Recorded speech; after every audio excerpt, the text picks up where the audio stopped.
kembali lagi ke channel aku, Widiasya. Jadi kali ini tentu kalian udah baca deskripsi judul kalau aku akan kasih tahu buat kalian bagi guru pemula PAUD atau TK ataupun calon guru ya, buat yang non basic PG PAUD gitu, kalian wajib tahu aspek perkembangan anak sebagai modal dalam mengajar.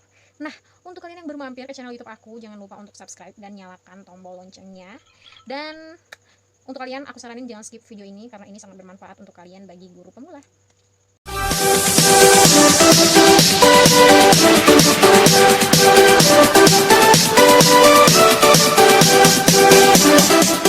Nah, jadi teman-temanku semuanya, buat kalian calon guru pemula ataupun yang udah jadi guru, hal ini sangat penting untuk kalian ketahui sebagai modal awal kalian dalam mengajar.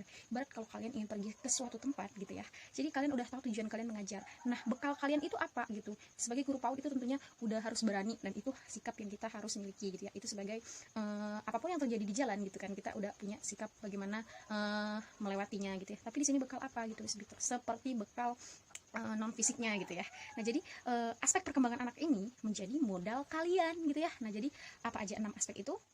Jadi teman-temanku semuanya, bahwa perkembangan anak PAUD itu, karakter anak PAUD itu udah tercantum pada Permendikbud nomor 137 tahun 2014 tentang standar nasional anak PAUD gitu ya, bab 4 tentang standar isi pasal 10 itu udah ada ya, tentang perkembangan anak usia dini itu ada 6. Yang pertama itu adalah nilai agama dan moral ya. Tentu kalian kalau secara logika tahu kan apa itu agama dan moral. Nah, jadi di anak PAUD itu adalah hal yang paling penting, yang pertama sekali harus kita ajarkan, harus kita bina ya, nilai agama dan moral. Seperti contohnya bersikap jujur, berperilaku sopan, peduli gitu ya. Ini masuknya pada moral anak PAUD gitu ya. Nah, sikap keagamaannya seperti apa? Contohnya anak mampu mengucapkan rasa syukur terhadap ciptaan Tuhan, anak mampu mengenal doa, terus mengucapkan doa sehari-hari. Nah, nanti ini masuknya di nilai agama dan moral gitu ya. Nah, selanjutnya yang kedua adalah fisik motorik. Nah, jadi yang pertama fisik motorik itu dia yang menggunakan tubuhnya ya. Jadi ada 2, fisik motorik halus dan kasar. Terus ada kesehatan dan keselamatan. Kenapa kesehatan dan keselamatan ini masuknya pada fisik motorik? Karena ini yang menyangkut pada dirinya sendiri gitu ya. Nah, jadi fisik motorik yang pertama ada motorik kasar. Motorik kasar itu seperti apa sih gitu ya. Nah, jadi kalau kalian bertanya motorik kasar itu seperti apa? Motorik kasar itu yang mengutamakan gerak pada tubuhnya, seperti kelincahan, keseimbangan gitu ya saat dia melakukan sesuatu. Ini maksudnya di motorik kasar gitu ya, seperti dia melewati papan titian gitu kan, itu kan dia ada keseimbangan dan kelincahannya juga. Terus misalkan contohnya lagi kegiatannya memindahkan bola gitu ya, gimana gerak dia, larinya itu lincah atau enggak. Nah, ini maksudnya di motorik kasar ya. Terus motorik halus seperti apa sih? Nah, jadi motorik halus itu seperti dia menggunakan kelenturan, kelincahan pada jari-jarinya. Contoh kegiatan seperti apa gitu ya. Nah, kegiatannya itu seperti saya contohkan, atau meronce, atau lagi seperti betul menempelkan kolase ya, kolase gambar buah dari origami misalkan. Nah, ada anak yang detail itu dia hati-hati dan dia tahu gitu kerapiannya seperti apa. Nah, ini anak menggunakan motorik halusnya itu benar-benar udah mengerti gitu, dan dia artinya anak ini kalau dalam hal seperti ini motorik halus dia benar-benar melakukannya dengan baik gitu ya. Nah, jadi selanjutnya itu setelah motorik kasar dan halus itu ada tadi kesehatan dan keselamatan gitu ya. Seperti apa sih kesehatan gitu? Kesehatannya itu seperti anak mampu menjaga kebersihan diri, misalkan merapikan tempat bekal, terus membuang sampah pada tempatnya gitu ya. Terus pakaiannya rapi, itu maksudnya di kesehatan gitu ya, kerapian gitu.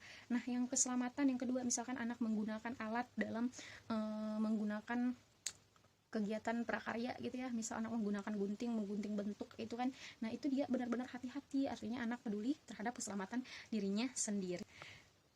Nah, selanjutnya ada berpikir itu adalah kognitif. Yang ketiga itu ada kognitif yang menggunakan pengetahuan ya, secara itunya pengetahuan, dia menggunakan pola pikirnya. Itu yang pertama ada berpikir dalam memecahkan masalah. Misalkan dalam mengerjakan sesuatu nih, dia bisa sendiri gitu, tanpa bantuan, tanpa bimbingan gurunya. Berarti anak ini udah bisa memecahkan masalah terhadap suatu kegiatan yang ia lakukan gitu ya. Yang kedua itu ada anak berpikir logis, ada sebab dan akibat gitu ya. Nah, jadi contohnya kita menjelaskan pada tema diri sendiri itu ada kesukaanku, misalkan ada makanan gitu ya, makanannya misalkan contohnya anak permen gitu ya, terus sama minumannya jus buah gitu. Ada anak yang udah mengerti kalau banyak makan permen nanti sakit gigi gitu ya, kalau banyak minum jus itu sehat. Nah, biasanya ini dibantu oleh stimulus oleh orang tuanya juga gitu. Jadi ada anak yang bilang seperti ini, saya Umi misalkan, saya nggak mau makan permen banyak-banyak nanti sakit gigi, dia bilang seperti itu kan. Terus bagusnya minum jus aja, banyak vitaminnya. Nah, jadi anak seperti ini udah tahu sebab dan akibat gitu, berarti dia udah bisa berpikir logis gitu ya.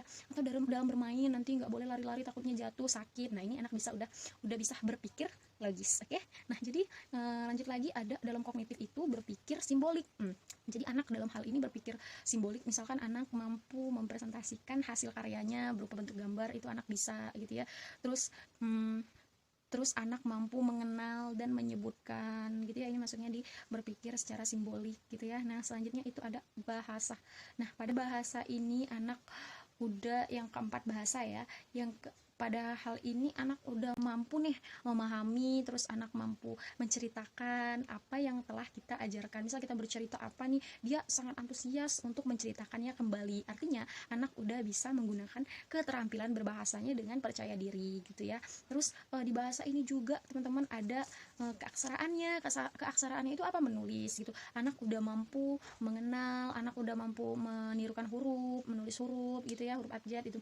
Nah, ini masuknya pada aspek bahasa ya, jangan salah ya. Nah, teman-teman lanjut yang kelima itu ada sosio emosional gitu ya. Nah, sosio emosional ini apa? Dia lebih menggunakan rasa antusiasmenya itu emosinya gitu, bisa mengatur emosinya dalam hal misalkan kesadaran diri. Anak mampu mengendalikan dirinya, misal dia kalau meminjam sesuatu gitu ya, dia tahu yang bukan haknya terus dikembalikan, dia tahu akan aturan-aturannya dalam belajar itu seperti apa gitu ya. Nah, ini anak lebih sadar siapa dirinya dan apa yang harus dia lakukan. Sama juga dengan rasa tanggung jawab. Selanjutnya itu ada rasa tanggung jawab. Ketika anak ini udah memahami aturan sebagaimana mestinya gitu ya, kalau sekolah harus pakai baju yang seperti ini, dia bilang sama orang tuanya ya, itu artinya sosio emosional anak ini udah terbangun gitu. Terus di dalam kelas dia nggak ribut, terus atau mengerjakan kegiatannya, tugasnya gitu ya, dia udah bisa dengan benar-benar menyelesaikan. Terus dia misalkan dia udah bisa mendengarkan orang lain, terus dia juga udah bisa mengembalikan, terus dia tahu hak-haknya seperti apa, terus yang bukan haknya itu dikembalikan gitu ya.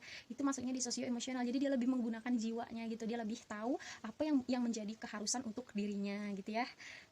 Nah, teman-teman, yang selanjutnya itu ada prososial. Nah, prososial ini seperti apa sikap sosialnya gitu kepada teman-temannya. Anak bisa nggak nih bermain bersama teman-temannya gitu ya, bersikap bagaimana dia berteman, bagaimana dia berbicara kepada temannya gitu ya. Anak mau nggak kumpul sama temannya. Ini masuknya pada prososial, pada sosio emosional gitu ya. Nah, jadi itu yang kelima. Dan yang keenam itu adalah seni. Nah, tentu kalian semua udah tahu seni itu seperti apa ya, kegiatan seni itu.